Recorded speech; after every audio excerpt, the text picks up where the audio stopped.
दिनै जोंनि दुलाराय ब्रह्म धोरोम आफादनि आफादगिरि अश्विनी कुमार स्वर्गियारिजों लोगोसे बायदि बायदि बिबानाव थानाय मिरुनिनो आंजों लोगोसे लोगो नेहाथारि आरो बारग' गोबां दैदेनगिरि दङ बेवहाय आरो लोगोसेयै बोखावजायि सनितपुर जिल्लानि आफादगिरिजों लोगोसे बायदि बायदि बिबानाव थानाय बे समाव दङ आरो दिनै बानजाय आफाद दानायनि बिबान मोनगिरि मानगोनां दैदेनगिरि बिथांमोन दङ। गासै जों ज' जानानै जोंनि खुलुमनाय सिबिनाय चेनेलखौ लोगोसे गासैबो साफ्राम धोरोम सिबियारि माहारि मोजां मोनग्रा बुहुमनि बा नैबे जोंनि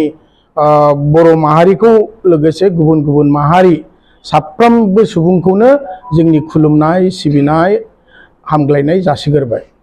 दा बेखिनियाव जों गोजोननाय मोनदों दिनै गोबां चेनेल नोंथांमोना रादाब बुथुमगिरि नोंथांमोना बे समाव जोंखौ लोगो हमफैदों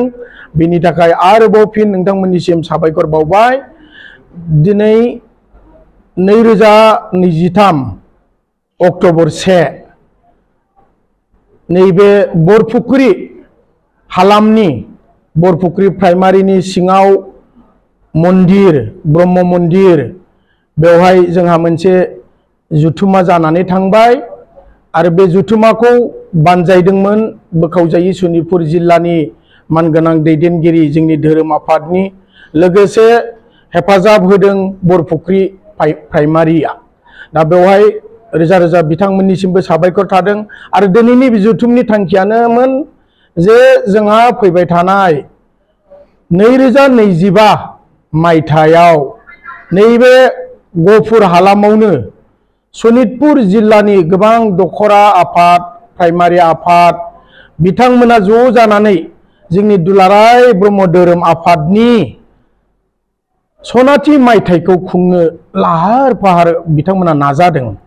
दा दिनै बिथांमोना लाहार फाहार सनाथि मायथाइखौ खुंनो नाजानायावनो दिनै बानजाय आफाद दाफुंनाय जाबाय आरो बे बानजाय आफाद दाफुंनायाव दिनै बानजाय आफादनि रायदाव आफादनि आफादगिरि गहपुर समस्तिनिनो मानगोनां एमएलए उत्पल बरा सारखौ जों मोननो हादों। बिथाङा आफादगिरि महरै बिबान नाजावदों लोगोसे मावफुं आफादगिरि जोंनिनो बै समनि मोनसे समनि दुलाराय ब्रह्म धोरोम आफादनि बारग' नेहाथारि बिरेन बसुमतारी आफा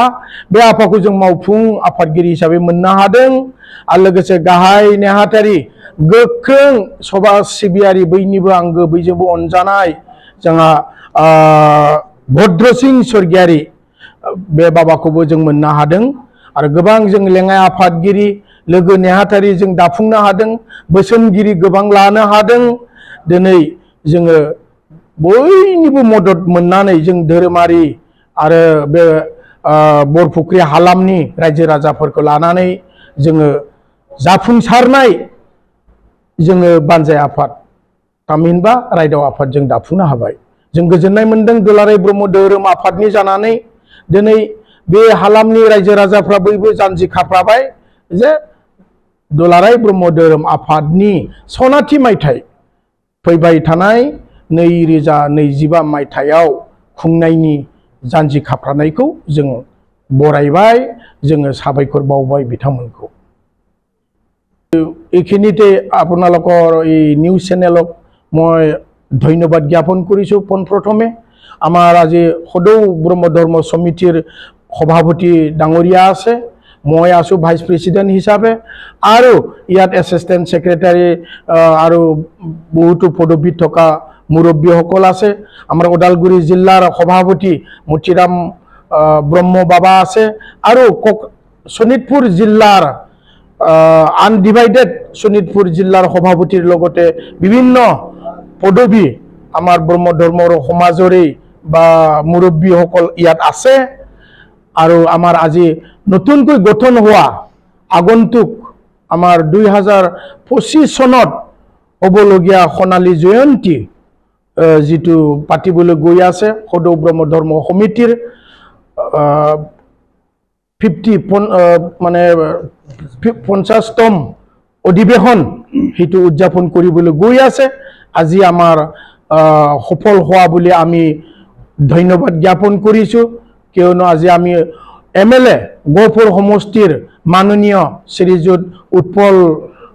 বৰা ছাৰক পাইছো আৰু কাৰ্যকৰী সভাপতি হিচাপে বীৰেন বসুমতাৰী ডাঙৰীয়াক পাইছো আৰু সক্ৰিয় সাধাৰণ সম্পাদক আমাৰ ভদ্ৰ সিং স্বৰ্গীয়াৰী দেৱক পাইছো আৰু বিভিন্ন উপসভাপতি পদত আমি 8 জন লৈছো আৰু সহকাৰী সম্পাদক আমি প্ৰায় 6 জন মান লৈছো আমাৰ খিচিয়াৰ লৈছো আৰু বহু ফাইনান্স সাব কমিটি গঠন কৰিছো এয়ে বিত্ত বিভাগ অৰ্থাৎ ফাইনান্সিয়াল সাব কমিটি আমি গঠন কৰিব পাৰিছো বাকি সাব কমিটি আমি পিছৰ পৰ্যায়ত আমি গঠন কৰিম বুলি আমি ৰেডি হৈ আছো আমাৰ আগন্তুক 2025 চনত এই সোণালী জয়ন্তী ব্ৰহ্ম ধৰ্ম সমিতিৰ 50তম হেতু আমি বৰ উলহ মালহেৰে আমি উদযাপন কৰিব পাৰিম বুলি আমি আশাবাদী আৰু ইয়াৰ ৰাইজে এই বৰপুকুৰী ৰাইজ সমাজকৰ্মী ইন্টেলিজেন্ট আমাৰ MLA ছাৰৰ যি উদ্যোক্তা লোৱাত সহকাৰী আৰু সম্পাদক কাৰ্যকৰী সভাপতি এওঁলোকৰ বলিষ্ঠ উদ্যোগেবত আমাৰ হেতু বৰ সফল হ'ব বুলি আমি সদৌ ব্ৰহ্ম ধৰ্ম সমিতিৰ ফালৰ পৰা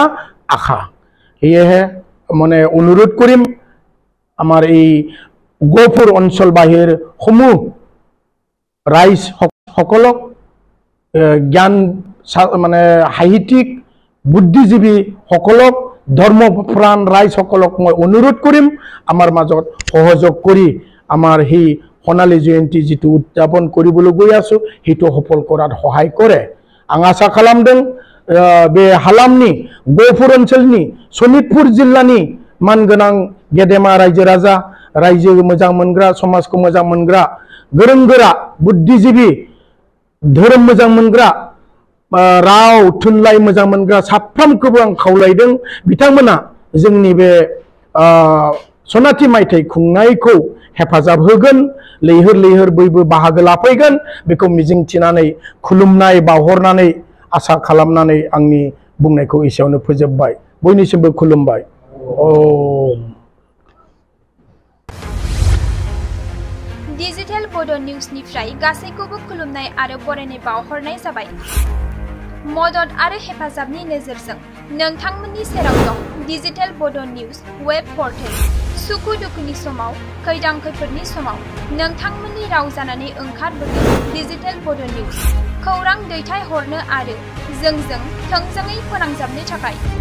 जानबुं नं 6901559919 उदां आरो सैथो खौरां फोसावनायनि थांखिजों नोंथांमोननि सेराव दं डिजिटल बड' निउस